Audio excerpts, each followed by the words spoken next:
This asphalt spur is absolutely unacceptable. It violates Section 3 of the bylaws. We followed the approved site plan exactly. The survey markers confirm the line. A cold blast hit my face, and the street glowed like a runway. Flashing arrow board. Diesel rumble. The sharp, tar-sweet smell of fresh asphalt at 6:12 a.m. A crew in orange vests was carving shiny black into my gravel edge. I stepped outside in socks, coffee still bitter on my tongue, and saw the new stripe of road veering 22 feet off my driveway into my side yard like a black tongue. Karen, our HOA president with a neon visor and a clipboard, waved at the foreman like she owned the earth.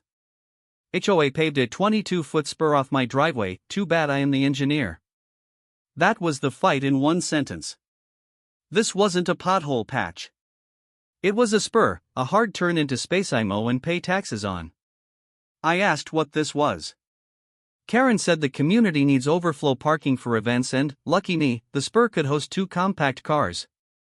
She said the board voted last night at 9:00 p.m. and notices were sent. I checked my inbox. Nothing. My mailbox flag was down. My phone showed 0 missed calls. I rubbed my heel against cold concrete and felt the line in the sand form in my chest. I tried to reason. Calm voice. Karen, this is my easement and the drainage swale. You pave it, you flood my crawl space.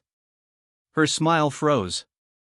She said adult decisions get made by adults who show up. I said I never got the agenda. She turned to my neighbors like a ringmaster. People stood at their doors, arms crossed, faces small.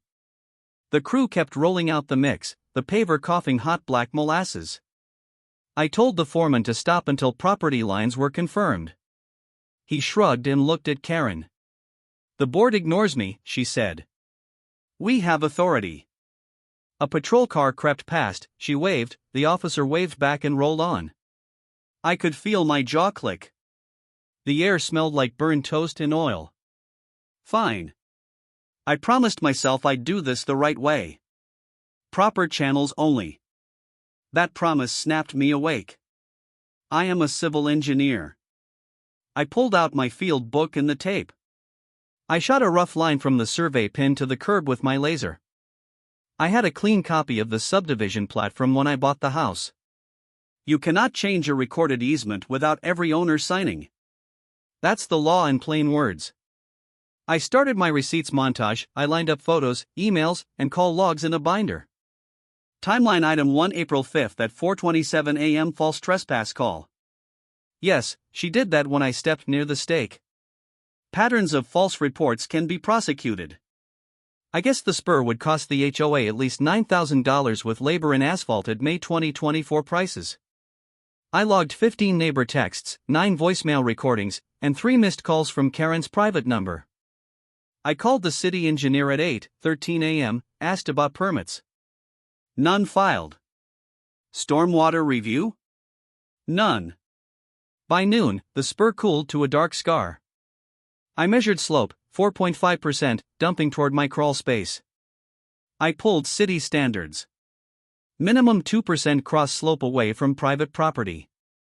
I filed a complaint with the city online at 12:41 p.m. and another with county stormwater at 12:55 p.m.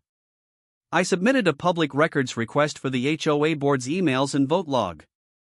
On May 3, 2024, the file landed with 63 pages. Meeting notice posted 5 hours before the vote. No quorum. An email from Karen, push this through fast before Mark starts his engineer talk. I printed that in 12-point font. I ran a hydrology check, quick and clean, and attached photos from last winter's puddles. New impervious area means new runoff volume. That's first semester stuff. The payoff needed daylight. I waited for the Saturday morning walk club. Kids with scooters, seniors with dogs, everyone strolling. I set out 4 cones and a chalk line at the true boundary. I rolled a garden hose along the spur and let water run slow. The black sheet carried it like a slide into my foundation vent and down toward the neighbor's flower bed. People stared.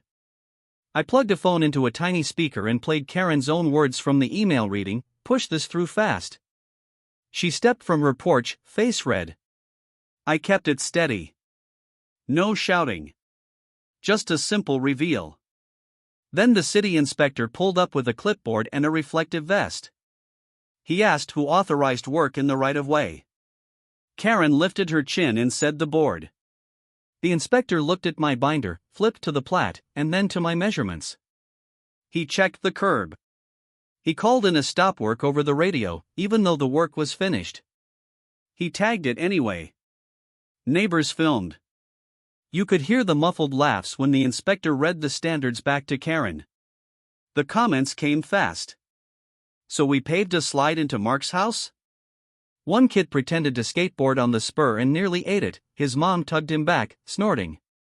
My phone buzzed as a neighbor posted the video at 9:18 a.m., and by noon the neighborhood app had 200 reactions and a string of jokes. Somebody set a traffic cone on the spur and taped a paper sign, Karen's Lane. The meme did laps. I didn't have to say a word. The chalk line and the hose did it. Authority flipped like a switch. On Monday at 10:07 a.m., the city sent a notice of violation to the HOA for unpermitted construction in the right-of-way and failure to maintain drainage. The fine was $3,200, plus removal and restoration within 10 business days. The county stormwater office added a warning that any basement damage would be the HOA's liability.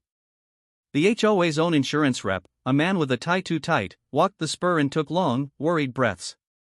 At the emergency board meeting, which finally had a quorum, they tried to pin it on the contractor.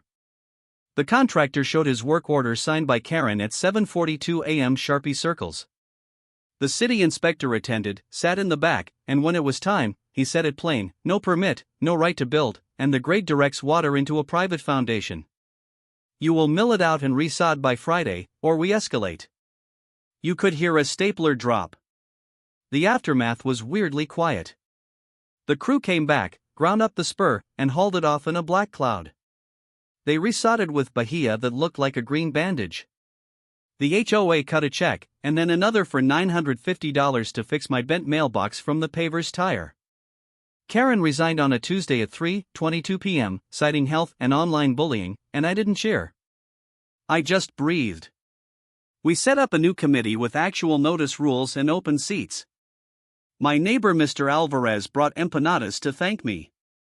The kids chalked hopscotch where the spur had been and didn't slip. At the next meeting, I stood up and said, I'm not here to fight, I'm here to help us read the lines before we cross them. We all clapped once, awkward and honest. The street smelled like cut grass again, not tar. Please follow for more HOA showdowns like this. Do you think she got what she deserves? Comment below.